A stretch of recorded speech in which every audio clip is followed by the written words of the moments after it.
बहराम मां मोहम्मद सादिक खोसो जी ख़बर मूजिब बहराम लॻ हाकिम अली शाह में ईरान जे सुप्रीम लीडर आयतुल्ला ख़ामनाई जी शहादत ऐं ईरान ते अमरीका और इसराइल जी बमबारी ख़िलाफ़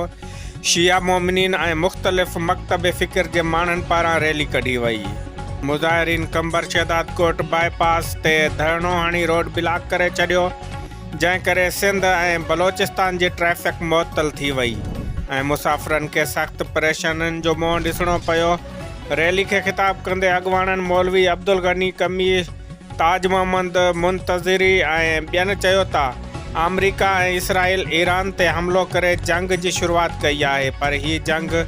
इसराइल जे ख़ात्मे ताईं जारी रहंदी। नाज़रीन, बहराम लॻ हाकिम अली शाह में ईरान जे सुप्रीम लीडर आयतुल्ला अली ख़ामनाई जी शहादत ऐं ईरान ते अमरीका और इसराइल जी बमबारी ख़िलाफ़ शिया मोमिनीन ऐं मुख़्तलिफ़ मकतब फ़िक्र जे माण्हुनि पारां रैली कढी वई।